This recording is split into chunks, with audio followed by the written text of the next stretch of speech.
Good morning fifth class. आज आप लोगों की इंग्लिश रीडर की क्लास है। तो जो आज हम चैप्टर पढ़ने वाले हैं, चैप्टर नंबर 2 है। इसका नाम है टू मैनी बुक्स। ठीक है, तो आई एक्सपेक्ट कि आप लोगों को जो बेसिक वर्ड्स होते हैं उनके मतलब पता होगा, बट फिर भी मैं आप लोगों को फिर बता देता हूँ। जब टू मैनी बोला जाता है तो टू मैनी का मतलब होता है बहुत सारे या बहुत ज़्यादा किताबें। ठीक है, तो ये मिसेस जॉनसन है। जॉनसन एक सरनेम है, जैसे हमारे में कोई खान होते हैं, कोई कुमार होते हैं, कोई गुप्ता होते हैं, तो जॉनसन अंग्रेज़ों का एक सरनेम होता है। तो ये मिसेस जॉनसन है, ये मिस्टर जॉनसन है। और देखते हैं इसमें क्या कहा गया है। Mister and Mrs Johnson were very happy. They lived in a little house near the town. They did not have much money but they were not poor. They loved each other very much. तो ये एक husband wife है जो कि बहुत खुश हैं।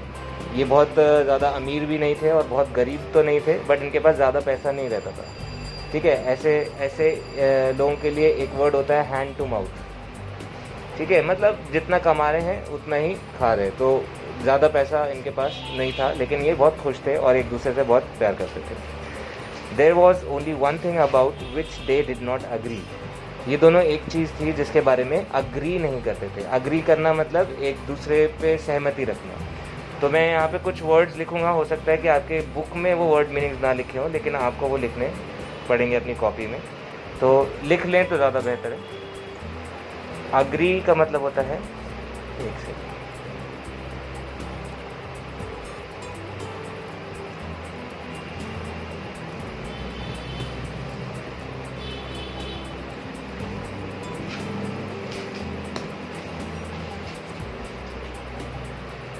सहमति। ठीक है, तो ये दोनों वैसे तो एक दूसरे से खूब प्यार करते थे, लेकिन दोनों को एक चीज़ पे सहमति नहीं थी। वो क्या चीज़ थी? Mister Johnson like to buy old books. Whenever he passed a shop which sold old books, he went in and bought some. तो जो मिस्टर जॉनसन थे उनको पुरानी किताबें खरीदना पसंद था। बाय मतलब खरीदना। और मिस्टर जॉनसन को ओल्ड किताबें खरीदना पसंद था, पुरानी किताबें खरीदना पसंद था। और जब भी वो किसी, अच्छा यहाँ पे लिखा है वेनेवर मतलब जब भी ही पास्ड होता है जब आप किसी के पास से निकलते हैं। ठीक है, या किसी शॉप को आप क्रॉस करते हैं तो उसको हम पास्ट बोलते हैं, व्हेन ही पास्ड। ठीक है, तो whenever he passed a shop, जब भी वो किसी ऐसी शॉप से पास करते थे या निकलते थे जो ओल्ड किताबें, पुरानी किताबें बेचता था, ही वेंट इन, वो अंदर जाते थे, एंड बॉट सम बुक, और वो कुछ किताबें खरीद लेते थे। He came home with 1 or 2 books nearly every day. तो वो देखो, अभी हमने पहले ही पढ़ा था कि इन दोनों के पास ज़्यादा पैसा नहीं रहता था, लेकिन इन दोनों की किसी एक बात पे सहमति नहीं रहती थी। वो सहमति किस बात पे नहीं रहती थी? कि मिस्टर जॉनसन डेली उनको पुरानी किताब खरीदना पसंद था, तो वो डेली कोई ना कोई पुरानी किताब खरीद लेते थे। ठीक है, तो there he came home with 1 or 2 books nearly every day, वो डेली खरीद लेते थे। There were book shelves on the walls of all the rooms. अब जैसे इनकी वॉल्स है, आप यहाँ देखोगे, यहाँ पे सब वॉल्स पे बुक शेल्व्स हैं, बुक्स रखी हुई हैं। ठीक है, इन देयर लिटिल हाउस, उनके छोटे से घर में बुक शेल्व्स थे वॉल्स पर। ठीक है, बुक शेल्व्स जिस पे बुक्स रखते हैं वो shelf. And now the shelves were full, और अब शेल्व्स जितनी थी वो भी फुल हो गई थी। छोटा घर था और वो जितनी भी किताबें लाते थे वो सब उसमें भर रहे थे शेल्व्स में, और वो सारी शेल्व्स भर चुकी थी। There were books on the floor and on the tables as well and on the chair. तो जो बुक्स थे अब शेल्फ पे नहीं रखते थे, तो कहाँ रखते थे? फ्लोर पे रखते थे, टेबल्स पे रख लेते थे, चेयर्स पे रख लेते थे। हर जगह जहाँ देखोगे वहाँ पे बुक्स रहती थी। For a long time Mrs Johnson said nothing. For a long time, for के लिए। ठीक है, यूजुअली हम एक के लिए बोलते हैं। आ जो अगर सिर्फ लिखा होता है, ये आर्टिकल है, इसको हम एक के लिए बोलते हैं। लॉन्ग टाइम यानी कि लंबे समय, लंबे समय तक के लिए। Mrs Johnson said, Mrs Johnson ने कहा कुछ नहीं, मतलब लंबे समय तक मिसेस जॉनसन ने कुछ नहीं कहा। शी लव्ड हर हस्बैंड, वो अपने हस्बैंड से प्यार करती थी। And she knew he like to buy these old books, और उन्हें पता था कि उन्हें ये पुरानी किताबें खरीदना, उनके हस्बैंड को ये पुरानी किताबें खरीदना पसंद था. But one day she was tired of dusting them, so she said why don't you sell some of these books, you will never read them all. तो बट वन डे, बट लेकिन एक दिन, शी वॉज टायर्ड, वो थक चुकी थी. Tired मतलब थक जाना.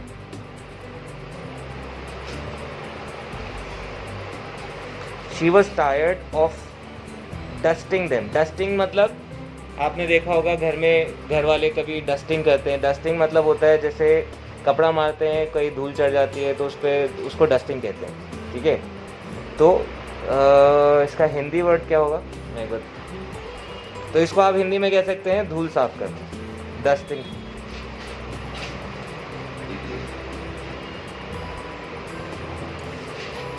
ठीक है, तो एक दिन डस्टिंग करते करते उन्होंने अपने हस्बैंड से कहा कि वाई डोंट यू.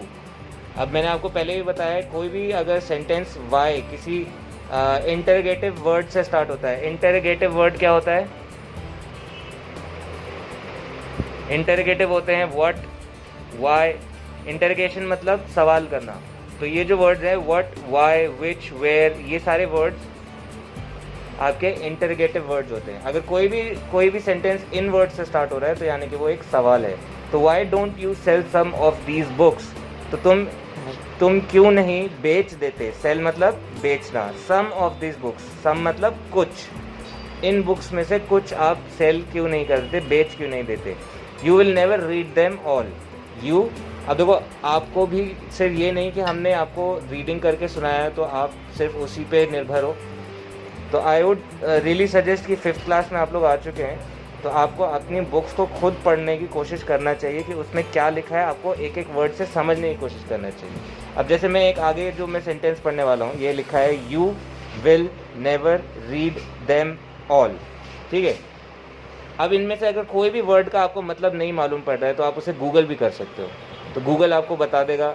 सबके पास फ़ोन है, सब टिकटॉक चलाते हैं, कुछ आप गूगल भी चलाओगे तो कुछ पढ़ाई का भी काम हो जाएगा उससे. ठीक है, तो यू यानी कि आप, will never, will future tense के लिए होता है कि कभी, मतलब विल मतलब जैसे आप करोगे, पढ़ोगे. यू विल नेवर मतलब आप नहीं, never read, you will never read, आप नहीं पढ़े थे, पढ़ते हो या पढ़ोगे. ये पता करने के लिए हम ये लगाते हैं विल, शैल. इन सब वर्ड से हमें पता चल जाता है कि हम आने वाले समय की बात कर रहे हैं. तो अगर यहाँ पे लिखा है यू नेवर रीड, विल नहीं लिखा हुआ, हमने लिखा यू नेवर रीड, तो आप नहीं पढ़ते हो. बट अगर हमने यहाँ पे विल लिख दिया तो ये हम क्या कर रहे हैं, फ्यूचर टेंस की बात कर रहे हैं कि आने वाले समय की बात कर रहे हैं. तो हम यहाँ पे क्या कह रही हो, आप नहीं पढ़ोगे, आप नहीं पढ़ोगे. देम ऑल, देम उन सब को, आई मीन ऑल सब. तो you will never read them all यानी कि आप इन सबको नहीं पढ़ पाओगे. ठीक है, ऑल आखिर में है तो ऑल पे एम्फेसिस है कि आप सारी नहीं पढ़ पाओगे कभी भी. तो अब इस पर वो कहते हैं कि no I don't want to sell them. नहीं, ये कौन बोल रहा है, मिस्टर, उनके हस्बैंड बोल रहे हैं कि मैं उनको बेचना नहीं चाहता. Her husband said I like to see them on the shelf. अब जब आप अभी तो आपने अपनी स्कूल की किताबें पढ़ी है बस, जब आगे जाके आप आगे और भी नॉवेल्स पढ़ोगे या कोई किताबें पढ़ोगे तो आप एक चीज़ आपको रियलाइज़ होगी. जब भी आप कोई किताब पढ़ोगे ना, कोई भी नॉवल, तो आप पढ़ने के बाद भी उसको फेंकना नहीं पसंद करोगे. आपका मन करेगा कि आपने जितनी भी किताबें पढ़ी हैं आप उसको सजा के रखो, एक अचीवमेंट की तरह रखो. तो ये उसी तरह मिस्टर जॉनसन भी उसे एक अचीवमेंट की तरह रखते थे. ठीक है, अपने बुक शेल्फ पे रखना चाहते थे, वो उसे नहीं बेचना चाहते थे. The books look beautiful when the fire light shines on the old leather. तो जब भी जैसे फायर लाइट होती है, जैसे आग जलाते हैं ना सर्दियों में, तो जो लकड़ियों की जो आग होती है उसको फायर लाइट कहते हैं. तो जब भी फायर लाइट पे जब जो उसकी फायर लाइट होती थी उससे जो आपका बुक्स के लेदर थे जब वो चमकते थे तो इट लुक ब्यूटीफुल. तो उन्हें बस वो किताबें जो हैं सुंदर लगती थी, फायर लाइट. तो आगे पढ़ते हैं. मिसेस जॉनसन डिड नॉट से एनी मोर. तो मिसेस जॉनसन डिड नॉट से, उन्होंने नहीं कहा. अब देखो यहाँ पे डिड लगा है, फ्यूचर के लिए विल लगा होता है और पास्ट के लिए डिड लगा होता है. ठीक है, और प्रेजेंट के लिए कुछ नहीं लगा होता। अगर जैसे प्रेजेंट होता तो यू नेवर रीड, ठीक है।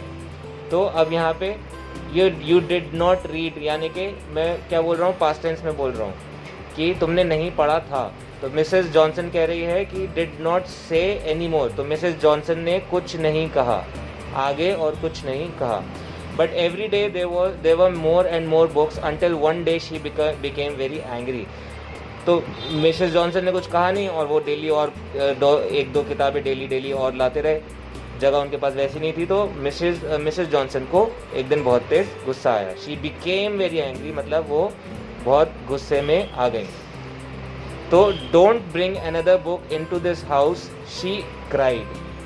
तो उन्होंने क्या कहा, जब भी ये इन्वर्टेड कॉमर्स आप देखो तो इन्वर्टेड कॉमर्स अगर किसी सेंटेंस के बीच में लगे हैं, क्या आखिर में लगे हैं, तो इसका मतलब है कि वो किसी, तो उन्होंने कहा don't bring any other book into this house, यानी कि मत लाना। ब्रिंग मतलब लाना और डोंट मतलब नहीं, मत।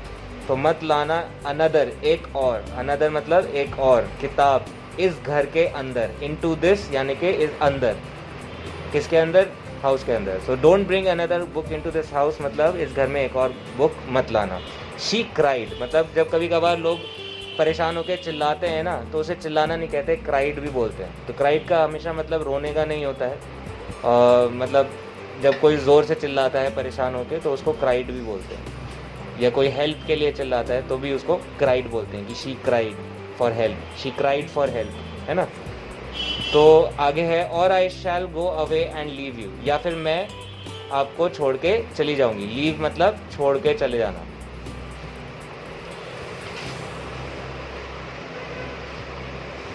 ठीक है, तो अब वो तंग आ गई और उन्होंने आखिर में बोल दिया कि अगर अब तुम एक और किताब लेकर आए तो मैं आपको छोड़ के चली जाऊंगी। नेक्स्ट पेज देख। तो आगे mister Johnson was very sorry about this. Mister Johnson बहुत ही फेल्ट सॉरी, मतलब उन्होंने बोला नहीं sorry, but he was very sorry, मतलब वो मन ही मन उनको इस बात का बहुत तो मन ही मन उनको बहुत पछतावा था इस बात का जो इनके घर में हुआ कि उनकी बीवी परेशान हो गई उनकी इस आदत से। So for 3 or 4 days he walked quickly past every shop selling old books and did not look inside. तो वो क्या करते थे, तो अगले 3-4 दिन तक वो जल्दी जल्दी चले जाते थे। Quickly walk, he walked quickly मतलब वो जल्दी जल्दी निकल जाते थे। पास्ट एवरी शॉप, पास्ट मतलब शॉप छोड़कर। तो पहले तो वो हर शॉप पे रुक जाते थे जो ओल्ड किताबें बेचता था, लेकिन अब वो जितनी भी ओल्ड किताबें बेचने वाली शॉप थी उनको छोड़कर आगे जल्दी जल्दी निकल जाते थे। और वो डिड नॉट लुक इनसाइड, उन्होंने कभी भी अंदर जाके नहीं देखा। Then one day he was walking down high street, और एक दिन जब वो, हाई स्ट्रीट एक नाम है, किसी गली का नाम है या किसी रास्ते का नाम है, जब वो उस रास्ते पे चल रहे थे हाई स्ट्रीट नाम के पास the best book shop in town, तो वो बेस्ट जो बुक शॉप थी पूरे मोहल्ले की, उस बुक शॉप के सामने से निकले। When it started to rain, जब वो बारिश होने लगी। He hadn't an umbrella so he went into the shop, तो उनके पास बारिश हो रही थी, उनके पास छतरी नहीं थी, तो वो शॉप के अंदर चले गए थे जो कि उस टाउन की सबसे अच्छी बुक शॉप थी। तो जब वो अंदर गए to get out of the rain, बारिश से बाहर निकलने के लिए, and there on the counter was a thin brown leather book, counter पे कोई एक ब्राउन लेदर बुक पड़ी थी with gold letters on the cover, उसके कवर पे गोल्ड लेटर्स होते थे। It was just the kind of book he like the best, मतलब उसको ऐसी बुक्स पसंद थी जिसमें ब्राउन लेदर हो या उसके ऊपर गोल्डन से लिखा हुआ हो, सिल्वर से लिखा हो, इसी तरह की किताबें उनको पसंद थी। He picked it up and read the name, उन्होंने उस किताब को उठाया और उसका नाम पढ़ा। उसका नाम था द रिवर अमेज़न। क्या नाम था उसका? The river Amazon.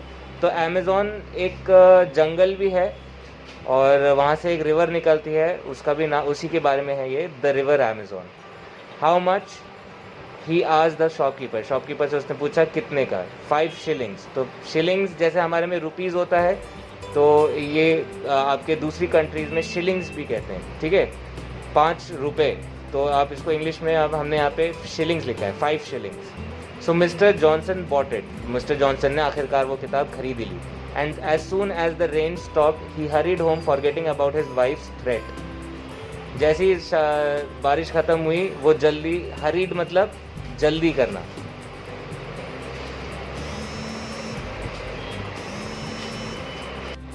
तो हरीड का मतलब यहाँ पे लिखा है जल्दी करा उन्होंने, घर जाने की जल्दी करी। फॉरगेटिंग मतलब भूलना, फॉरगेटिंग मतलब भूलना, और वो भूल गए अबाउट, किस बारे में, अबाउट मतलब बारे में, किस बारे में, वाइफ थ्रेट, वाइफ का थ्रेट, थ्रेट मतलब मैं यहाँ पे लिख रहा हूँ धमकी।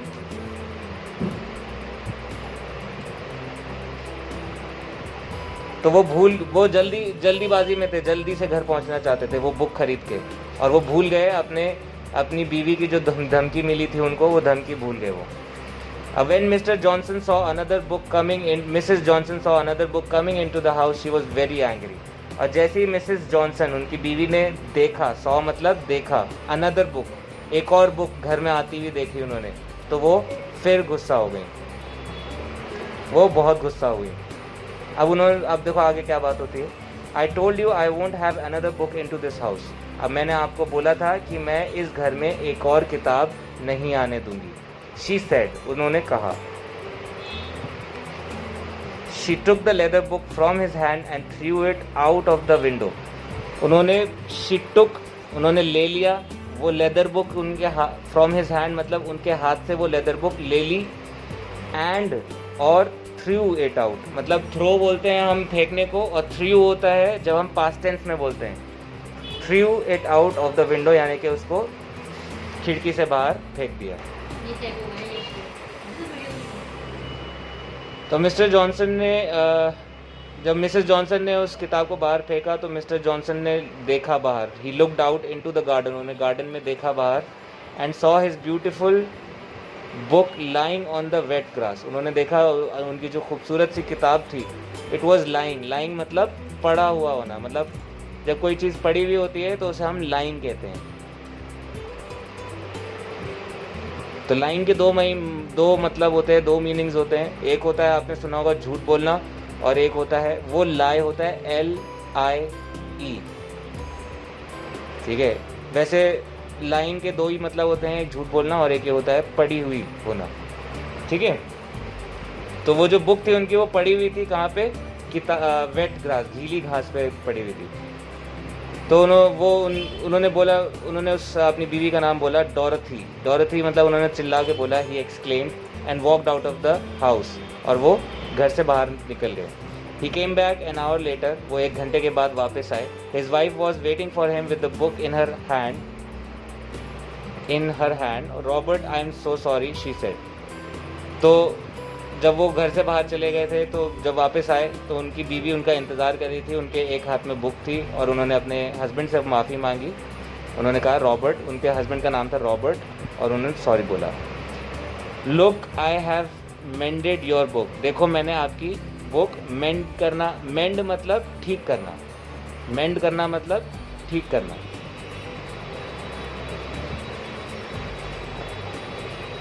तो उन्होंने उनकी बुक क्या कर दी थी, मेंड कर दी थी। I have mended your book, मैंने आपकी बुक ठीक कर दी। Mister Johnson went into the sitting room and he saw a letter lying on the table. अब वो जो है उसमें क्या है, व्हाट्स दिस ही आस्क्ड। तो मिस्टर जॉनसन अपने सिटिंग रूम में गए और उन्होंने एक लेटर देखा अपनी टेबल पे, ठीक है। उन्होंने एक लेटर अपनी टेबल पे देखा और उन्होंने पूछा ये क्या है। तो अब बेसिकली यहाँ पे क्या है, मिसेस डॉरथी जो है अपने हस्बैंड को मना रही हैं।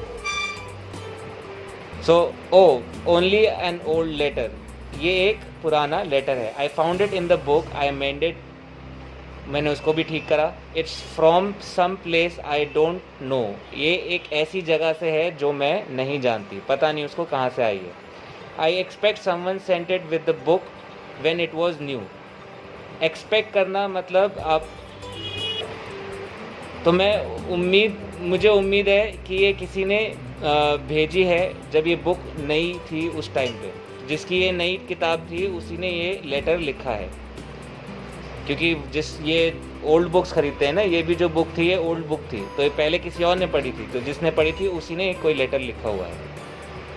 आई read it while I waited for you to come back, मैंने उसको पढ़ा जब मैं आपका वेट कर रही थी आपके वापस आने का। रिप्लाइड हिज वाइफ, उसकी वाइफ ने जवाब दिया।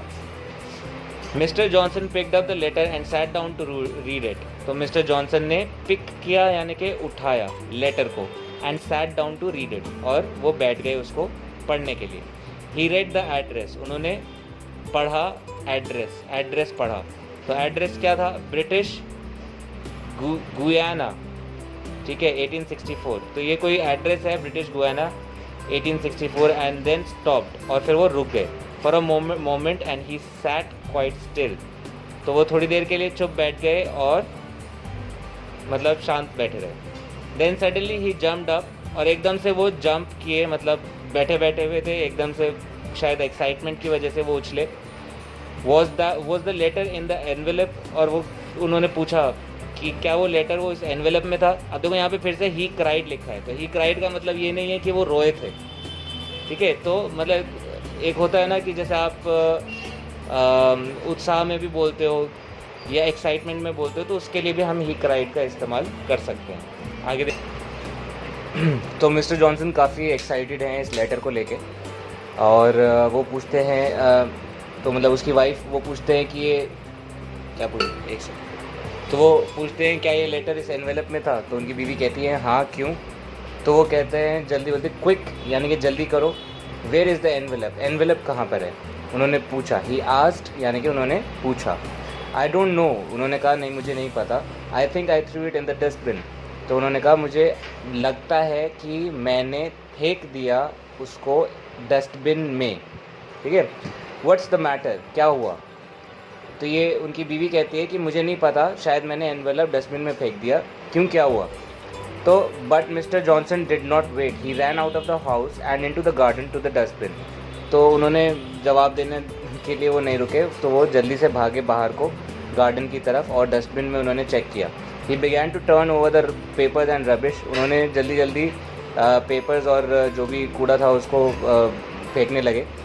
और एट लास्ट ही शाउटेड, और आखिर में वो चिल्लाए, आई गॉट इट, मतलब उनको वो मिल गया था, वो एनवेलप जो ढूंढ रहे थे वो एनवेलप उनको मिल गया था। And ran back into the house, तो वो घर में एकदम भागे।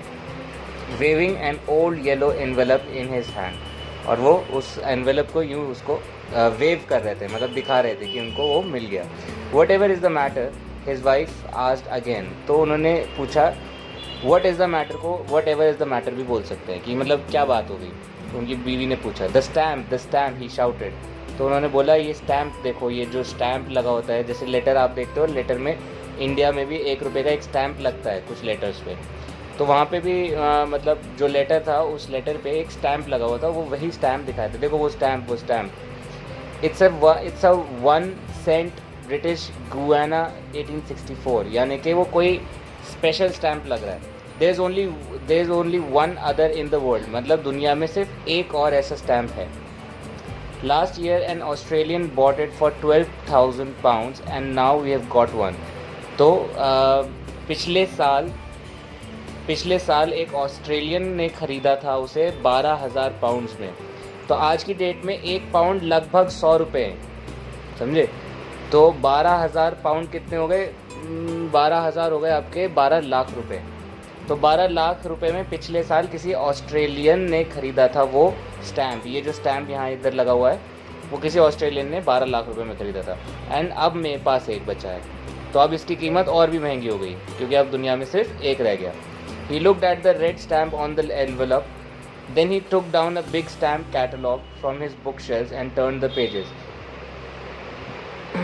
तो उन्होंने रेड स्टैम्प जो एनवेलप में लगा था वो देखा, और फिर उन्होंने then he took down a big stamp catalogue. तो उन्होंने कोई कैटलॉग निकाला। एक कैटलॉग क्या होता है? एक किताब होती है, जैसे आपने देखा होगा, कोई भी आप दुकान पे गए होंगे, जैसे कलर्स के लिए कैटलॉग निकालते हैं, जैसे हेयर कलर में आप कौन सा कलर कराओगे या कौन सा कट कराओगे, तो उसमें सारी किताब में सिर्फ हेयर बालों के स्टाइल्स और कलर्स यही सब मिलेंगे। तो वो इस किताब को कैटलॉग कहते हैं। तो उन्होंने एक स्टैम्प का कैटलॉग निकाला और उसके पेजेस घुमाने लगे, देखने लगे कि वो स्टैम्प कहाँ, मतलब उसका स्टैम्प का फ़ोटो हो कहीं पे। हेयर इट इज़, तो उन्होंने वहाँ पे बुक में वो स्टैम्प मिल जाता है। उन्होंने कहा, showed his wife the picture, उन्होंने अपनी वाइफ को वो पिक्चर दिखाई। British Guiana 1 cent 1864 sold for 12,000 pound. तो उन्होंने अपनी बीवी को वो पिक्चर दिखाई कि ब्रिटिश गुआना, देखो ये बुक, वो कैटलॉग में वो स्टैम्प लगा हुआ था कि ब्रिटिश गुआना 1864 1 सेंट, 1 सेंट का है इसकी वैल्यू, 1 सेंट की मतलब 1 रुपये की इसकी वैल्यू थी, लेकिन क्योंकि ये लाखों में या अपने आप में सिर्फ एक तरह का स्टैम्प था तो ये बहुत महंगा बिका था, ठीक है। और अब उसके पास एक है। तो and shall we get 12,000 pounds for this one, Mrs Johnson आज। तो मिसेस जॉनसन ने पूछा तो क्या हमको भी इसके 12 लाख रुपए या 12,000 पाउंड्स मिल जाएंगे? तो ये कहते हैं कि हाँ, आई होप सो, शायद, आई होप मतलब मैं शायद। ओ रॉबर्ट, तो वो कहती है said Mrs Johnson, all this money in an old book, I will never be angry with you for buying books again. ये सारा पैसा सिर्फ एक पुरानी बुक से मिला और मैं अब तुम्हारे से कभी भी बुक्स खरीदने के लिए गुस्सा नहीं करूँगी। Mrs Johnson sold the stamp for 10,000 pounds and Mr. Johnson sold the stamp for 10,000 pounds and with the money they bought a much bigger house in the country। तो मिस्टर जॉनसन ने उस stamp को बेचा 10 लाख रुपए में, यानी कि 10,000 pounds में, एंड उस पैसे से उन्होंने एक बड़ा घर खरीदा, ठीक है। 10,000 इसमें 100 पाउंड लगे, हाँ 10 लाख रुपए, ठीक है। तो उन्होंने उससे एक थोड़ा बड़ा घर खरीदा। There are book shelves on the wall of most of the rooms, Mr Johnson brings home more books almost every day.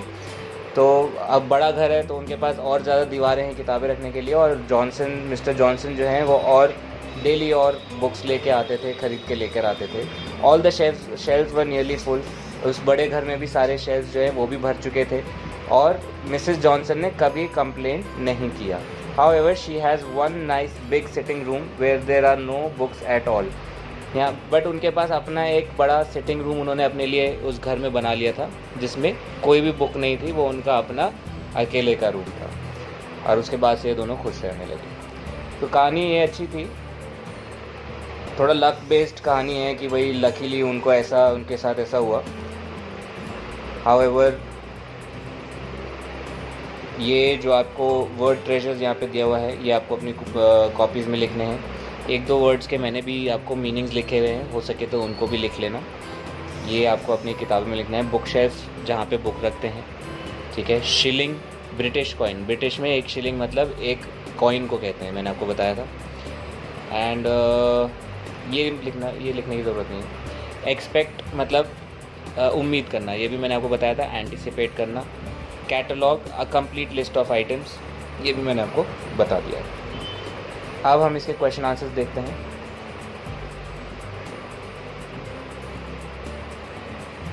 चलिए, तो आज हम आपके ये सारे क्वेश्चंस तो नहीं करेंगे, सिर्फ एक बी वाला आपका बी और एक आपके जो फिल इन द ब्लैंक्स इसके पीछे वाले पेज पे हैं हम वो करेंगे। तो Mr Johnson's like to buy, क्या खरीदना पसंद था उन्हें? बुक्स, ठीक है। She was dash dusting them, She was tired dusting them, थक गई थी वो डस्टिंग करते करते। It was just the kind of books he liked best।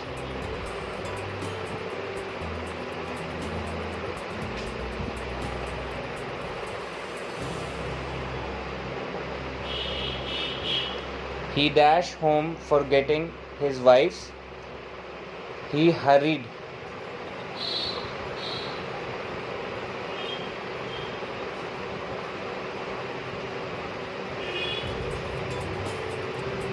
forgetting his wife's threat।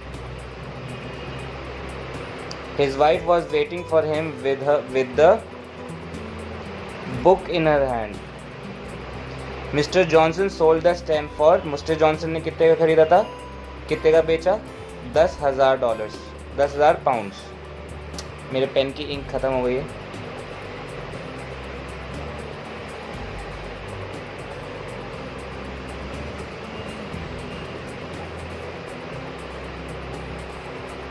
यहाँ कॉमा लगाना मत भूलना।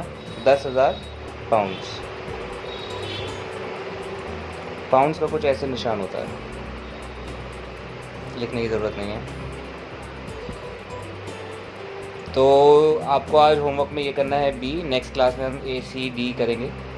और इसके नेक्स्ट पेज पे आप देखोगे ग्रामर का थोड़ा सा पोर्शन दिया हुआ है, इसमें आपको प्रेपोजिशन डालना है, ठीक है। तो आप अपनी कॉपी में ये डेफिनेशन भी लिखोगे प्रेपोजिशन की, ठीक है। प्रेपोजिशन क्या होता है? Is a word which is placed before a noun और a pronoun to show its relation to some other word, यानी कि जब दो वर्ड्स के बीच का रिलेशन बताता है, ठीक है। जैसे कि आपके यहाँ पे दो एग्जाम्पल दिए हुए हैं। ऑफ, जो प्रेपोजिशन है ये है ऑफ, ठीक है। His pocket is full of money, तो यहाँ पे नाउन क्या है? पॉकेट, और इसका रिलेशन बता रहे हैं मनी, तो pocket is full of money. Of हमने यूज़ किया है का, बट यहाँ पे ऑफ यूजुअली जो होता है उसका मतलब होता है का, यहाँ पे इसका मतलब से है। तो एक वर्ड के दो मतलब भी हो सकते हैं, बस आपको याद करना पड़ता है। तो उसका पॉकेट मनी से भरा हुआ है, ठीक है। हिंदी में भी जब हम बोलते हैं कि उसकी जो जेब है वो पैसों से भरी हुई है, हम ऐसे तो नहीं बोल सकते कि उसकी जेब पैसे भरी हुई है, पैसों से ही बोलना पड़ेगा। तो ये जो से वर्ड है, ये जो ऑफ वर्ड है, इसको प्रेपोजिशन कहते हैं। जब हमें दो वर्ड्स के बीच का रिलेशन बताना था। जैसे अगर मैं बोलना चाहता हूँ कि अमित स्कूल से निकल रहा है, ठीक है, तो हमें क्या पता चल रहा है? अमित और स्कूल का क्या रिलेशन पता चल रहा है कि अमित स्कूल से यानी कि अलग हो रहा है ना। तो ये जो वर्ड यहाँ पे से हमने बोला, स्कूल से, उसमें से क्या है? प्रेपोजिशन है। से के लिए यहाँ पे ऑफ यूज़ हुआ है और फ्रॉम भी यूज़ हो सकता है। The doctor advised me to take care of my health, मेरी हेल्थ की। देखो यहाँ पे का के की तरह क्या का के की का इस्तेमाल हुआ है, मेरी हेल्थ की टेक केयर करने के लिए बोला है, ठीक है। तो इसलिए यहाँ पे ऑफ लगाया है। स्मोकिंग इज इंजीरियस, यहाँ पे टू हेल्थ, ठीक है, हेल्थ को नुकसान देती है स्मोकिंग, ठीक है। तो को के लिए हमने क्या लगाया है? टू, हेल्थ को। The cow lives dash grass and vegetation, कहाँ रहती है? इन घास में रहती है और वेजिटेशन में रहती है, ठीक है। तो यहाँ पे में लिखा है, में। इन क्या है? में। ये आपको हिंदी में जो मैं ये लिख रहा हूँ, ये आपको लिखने की ज़रूरत नहीं है, ये आप नहीं लिखोगे, ये मैं आपको सिर्फ समझाने के लिए लिख रहा हूँ। आपको अपनी कॉपी में सिर्फ इंग्लिश में लिखना है। Our examinations will be held. अब देखो, मैंने आपको बताया था से के लिए दो वर्ड्स यूज़ होते हैं, एक तो ऑफ यहाँ पे यूज़ किया गया है और एक फ्रॉम। फ्रॉम, अक्सर फ्रॉम यूज़ होता है, ठीक है। फ्रॉम होता है से। तो हमारा जो एग्ज़ाम है वो 8 बजे से 11 बजे तक, 8 बजे से 11 बजे तक है, तो हम यहाँ पे क्या लगाएंगे? From. Where are you looking, जब हम देखने की बात करते हैं, जब हम भी देखने की बात करते हैं तो हम एट बोलते हैं कि तुम किधर देख रहे हो, किस पॉइंट की तरफ देख रहे हो। एट हम यूजुअली एक पॉइंट के लिए यूज़ होते हैं। तो where are you looking at. My shirt differs from that of yours, तुम्हारी वाली शर्ट से अलग है, तुम्हारी शर्ट से अलग है। डिफर मतलब अलग, तो से बोला हमने, तो हमने यहाँ पे फ्रॉम लिखा। देयर वॉज नो वाटर, क्या टैंक में पानी नहीं था, तो हम क्या लिखेंगे? टैंक में। There was no water in the tank.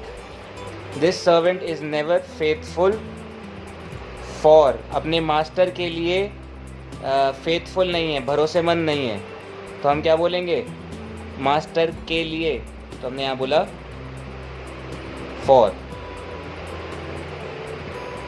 Water boils at, temperature के लिए, देखने के लिए, टाइम के लिए हम एट का इस्तेमाल करते हैं। She put the book, pillow के अंदर रखी होगी या ऊपर रखी होगी, यूजुअली हम अंडर ही लिखते हैं, तो अंदर के लिए, नीचे के लिए हम कौन सा वर्ड यूज़ करते हैं? अंडर, अंडर द पिलो, ठीक है। तो ये आपको ये वाला क्वेश्चन अपनी कॉपी में करना है, और जो मैंने आपको इससे पहले फिल इन द ब्लैंक्स कराए हैं वो आपको अपनी कॉपी में करना है। अगली क्लास में हम लोग बाकी के बड़े बड़े वाले क्वेश्चन आंसर्स करेंगे। तब तक के लिए आई होप अपना अपना काम पूरा करेंगे। अपना काम का मेरे को आप PDF बना के आप अगले दिन भेजेंगे, तभी आपकी अटेंडेंस लगेगी, अदरवाइज़ आपकी अटेंडेंस नहीं लगेगी।